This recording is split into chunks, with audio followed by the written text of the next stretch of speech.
Happy Sabbath, boys and girls. Right before Jesus was arrested, he was spending time with his disciples. And I imagine he was probably thinking about how much he wanted to remain connected to them, even after he was gone. And I'm going to read to you from John 15, and this is verse 1 of what Jesus said to them. He said, "I am the true vine, and my Father is the gardener."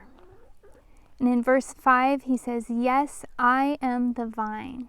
You are the branches. Those who remain in me, and I in them, will produce much fruit. For apart from me, you can do nothing."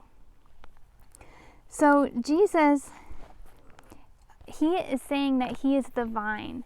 And I don't have any grapevines. Maybe some of you guys grow grapes where you are. But I do have apple trees. And what Jesus is saying is, if he is the vine, he's like the tree trunk, and we are the branches. And God the Father is our gardener. We want him to be. So if I were to take a branch, I were to cut it off, all right, I'm not connected anymore to the tree. Now what would happen to me now if I'm not connected anymore? I wouldn't live very long, would I? My leaves would probably wither up and dry up, and I would just be a stick and wouldn't be any use for anything here. So Jesus is saying he wants, if we're the branches, he wants us to remain in him. And what would that look like, to remain in Jesus? Well, if we were to go to church on Sabbath, would that be remaining in Jesus? I think it would be if we did some other things the other days of the week as well.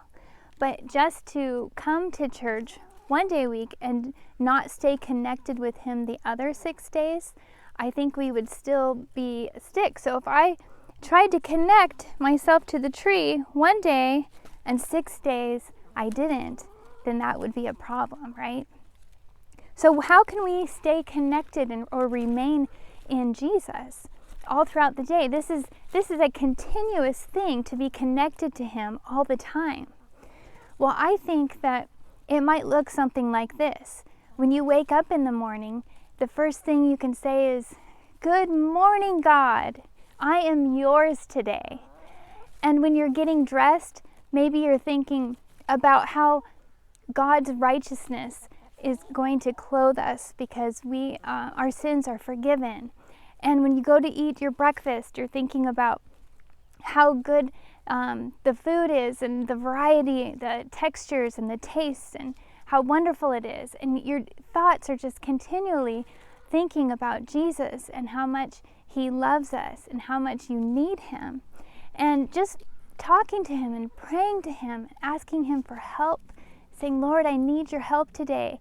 I've got some schoolwork and I want to do my very best, so help me through that, and help me to be kind today."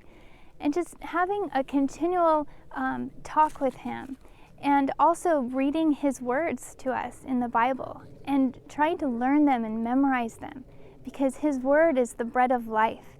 It's like feeding us. See, the reason why this branch, when it's disconnected, isn't it just dies and isn't any good, is because it's not getting any food or nourishment, because the food comes from the tree, right? The nourishment comes up through the roots in the tree trunk, and it provides water and nourishment to the branches.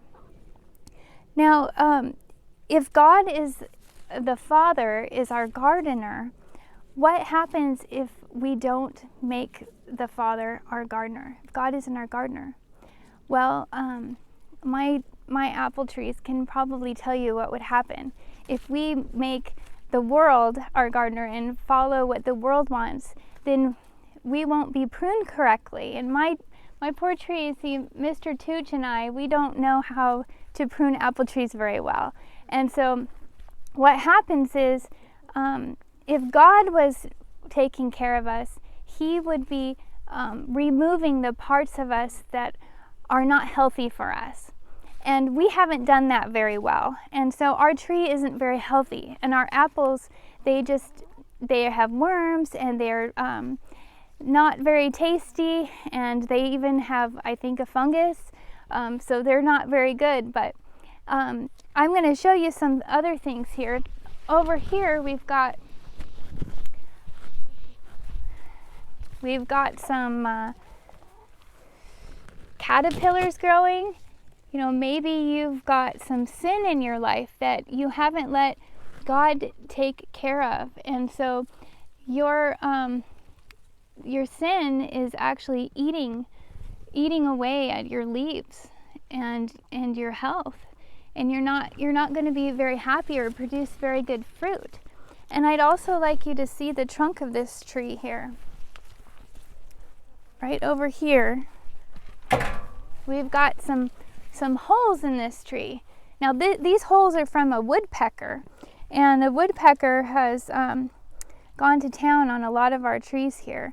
If you've got some sin in your life, maybe you're really selfish, or you're proud, or you're just mean and grumpy, I don't know what maybe you're holding on to, but that can damage us and isn't good for us at all. Now, can this if this isn't connected to the tree, can this produce an apple? No, that's silly, right? It can't produce an apple by itself. And you know, that's how we are. If we are not connected to God, we cannot be always loving and kind and patient and have self-control. And it's really hard on difficult days to be joyful. And so we don't have to worry about it, though, because when we're connected to God, God produces the fruit. And so that's something that he does for us, and I think that's great. Well, I'd like to go back to this chapter, John chapter 15, and I'm going to read to you now verse 9. I have loved you even as the Father has loved me. Remain in my love. So in verse 5, we read that Jesus said to remain in him, and now he is saying to remain in his love. So how do we remain in Jesus' love? Well, verse 10 says, when you obey me, you remain in my love. So how do we obey Jesus? Well, verse 12 says, I command you to love each other in the same way that I love you. And how did Jesus show his love for us? He put us above himself. He didn't need to die for himself, right? He was perfect, but he died for us and our sins. He put us above himself. And when we put others above ourselves, when you are kind to others and you look for ways that you can put a smile on somebody's face, you are putting them above yourself, and you are doing exactly what Jesus said. You are remaining in his love, and you are remaining in him. So I just want to leave you with that encouragement that Jesus wants us to stay connected with him throughout the day, and he wants us to love others like he loves us. And he is the true vine. Happy Sabbath.